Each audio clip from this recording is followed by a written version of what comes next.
channel, glad to have you here. In today's video, I'm going to be sharing with you a wonderful latest ebook that I've created, Natural Pain Remedies. It has herbal illustrations. It also has a step-by-step guide as well. And I'm going to be talking with you about the natural pain remedies that I've personally tried, and also taking you inside my natural pain remedy kit. So if you're tired of pills that just mask the symptoms, I've got something way gentler and honestly more powerful for you. Take advantage of that free download linked in the description box below, and let's get started about talking about why natural pain remedies work. So I used to reach for ibuprofen or Panadol at the time it was called, at the first sign of pain, until my body told me that enough was enough. And I was a chronic painkiller person who just took painkillers all the time for every little thing, every little headache here and there. And that's when I started having, negative symptoms, unfortunately. And that's what happens when you overdo something as well. And that's when I started exploring plant medicine. Let me tell you, it changed my life. And this isn't just about ditching pills. It's about healing the root of the pain. And also, you do want to consult with your healthcare professional before taking any of these herbs. This is what has personally worked for me as well. And I'm doing this video for informational purposes only, especially if you are pregnant, if you're breastfeeding, do not take any of these herbs. Also, if you are taking regular meds, consult with your doctor, because some of these herbs have negative interactions with your meds as well. Starting with herb number 1 is willow bark, and willow bark contains something called salicin, which is the same compound that aspirin was originally derived from.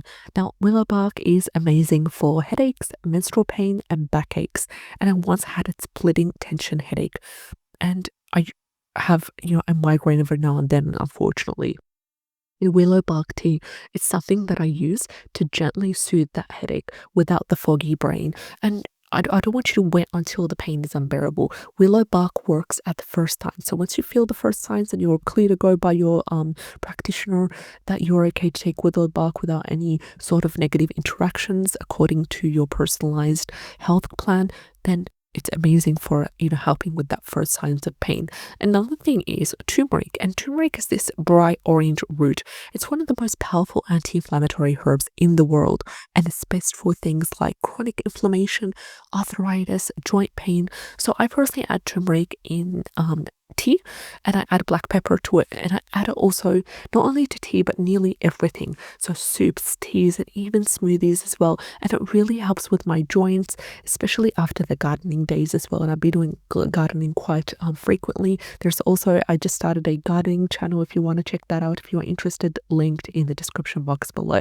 So the bonus tip here is to always pair your turmeric with black pepper, because this really helps to activate that curcumin active compound absorption as well in your body.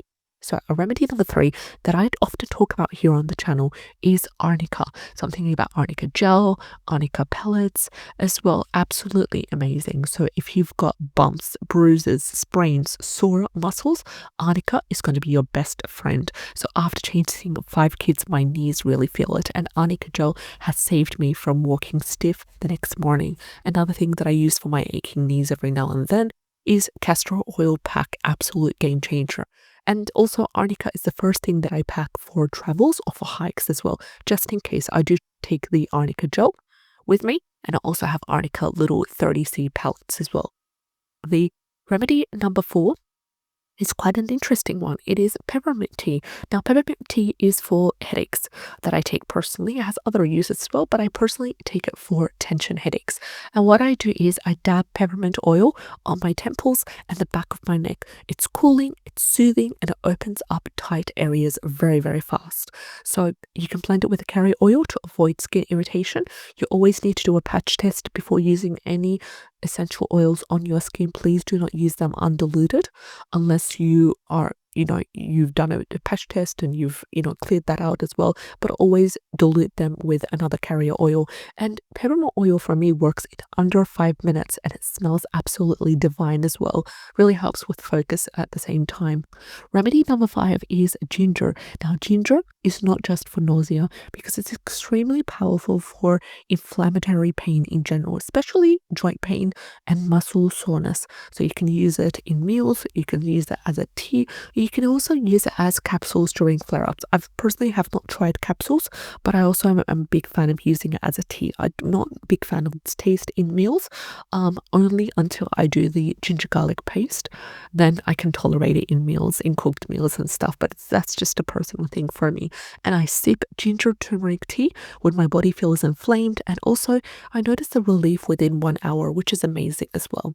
The remedy number 6 is cayenne pepper, and we're talking about capsaicin in that active compound. And this one surprises people, it really does, because cayenne contains capsaicin, which helps block pain signals in the brain as well. So it's used for arthritis, neuropathic pain, and sciatic nerve pain as well. So I use natural cayenne balm on my lower back as well as on my knee area, and it really helps to heat up gently and melt the tension.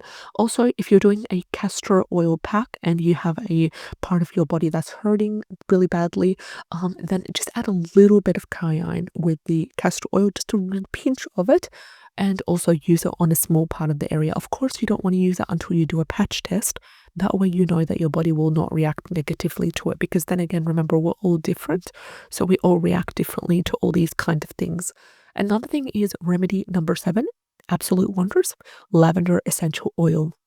Now, lavender does not get the enough, you know, a reputation and recognition that it really does deserve, because it's not just for stress, it's fantastic for pain, specifically pain that is caused by tension and nervous system overload. You can use it for stress headaches, postpartum soreness, and even sleep-related pain. A lavender bath has carried me through more migraines and sore days than I can even count. Absolutely wonderful, and I love diffusing it as well. It's my favorite way to use lavender. So let's talk about remedy number 8, which is magnesium. And I'm talking about not specifically magnesium tablets, but more the oral magnesium, the topical magnesium. So magnesium is essential for muscle function, and most of us are deficient in magnesium. So I use it in 3 ways. I use it in Epsom salt baths. My favorite way is to use it is in magnesium oil spray. Absolutely wonderful, because it absorbs in the skin and it works nearly instantly as well. Another way I use it is by taking it in green smoothies. So I take a little bit of magnesium taurate as well in my smoothies. Amazing. I use other forms of magnesium that I can talk about in the upcoming videos. And specifically, magnesium was a life changer for me when I was pregnant and struggling with leg cramps. And it was really good as well for my husband when he was struggling with jaw tension and back tightness as well. And I'm talking about the magnesium oil spray here specifically. So remedy number 9 is Boswellia. Boswellia is frankincense. So this is an ancient resin that reduces inflammation and helps to rebuild joint tissue over time. And it's best for things like osteoarthritis, rheumatoid arthritis, gut inflammation. And I use this alongside turmeric when I feel any chronic flare brewing. So just be careful as well. Also, another thing is frankincense essential oil is amazing when you mix it with a little bit of castor oil. You put it in a dropper bottle and you apply it on your face, parts of your face and on your skin that you really need to heal. So I'm talking about scars, I'm talking about any dark patches as well. Just a little bit goes a long way. And once you put that lavender essential oil, just a drop or 2 with the castor oil acts as a carrier oil. So it really helps to blend beautifully, and both benefits of these 2 wonderful, powerful oils work together and complement each other beautifully. Now, another thing that's quite controversial is remedy number 10, and that is CBD oil. So CBD has become a game changer for natural pain relief. I personally used to use it when I used to have neuropathic pain, especially foot pain as well, and it helps to calm down the nervous system and it reduces chronic inflammation. Now, the one that I use is it doesn't contain that compound that you are thinking about right now, so it's not drowsy or anything like that, and it doesn't affect the body in that that negative way. So then again, I use it for nerve pain, anxiety-linked pain, and postpartum aches, and I only use very, very small amounts, just a drop or 2 under the tongue. It doesn't contain alcohol, so it's glycerin-based, and they also sell it at the health food store. And I used to use it back when I was in Finland for specifically nerve pain, I've tried it once or twice, so it's not a regular thing, but it was a game changer when I first tried it. So the other thing that I wanted to talk about is the daily ritual ideas. So the natural pain relief works best when it's part of your daily rhythm. It's part of your routine. So here's what I do on most days in order to implement natural pain relief into my day, even though I'm not having pain. So because I want to take control of the pain sensors before they even end up coming. So in the morning, I take ginger tea and turmeric capsules, specifically curcumin capsules. By midday, I take a peppermint oil roll-on if the tension hurts, and by the evening, I try my best to take an Epsom salt bath, not all the time. But if I can't, I'll use Arnica gel, and if I don't want to use Arnica gel or I'm running low on it, I'll just simply put 4 to 5 sprays on each of under my feet before bed of magnesium oil. Absolutely amazing. And it's not about being perfect, it's about being gentle and consistent. So find something that you can be able to use on a daily basis that will bring you results, but at the same time it wouldn't break your budget, or it wouldn't be too like a 5-10 step routine. Something really simple, something that you would just grab next to your counter, next to your bedside, and just put it on. Like I keep my magnesium oil spray right next to my bedside before I go to bed, with clean hands and clean feet and everything like that. I just spray 4 to 5 sprays on each foot, rub it through, dries within less than a few seconds. Like, within 15 seconds it gets completely dry and absorbed in the skin, and I'm ready to go. So pain doesn't have to rule your life. Nature has given us so many ways to support healing, and now you have the tools too. So comment below which remedy are you going to try first. And also like this video if you learned something new. Download your full natural pain remedies guide from the description box below. Take care. Have a great day. I'll see you in the next video. Bye bye.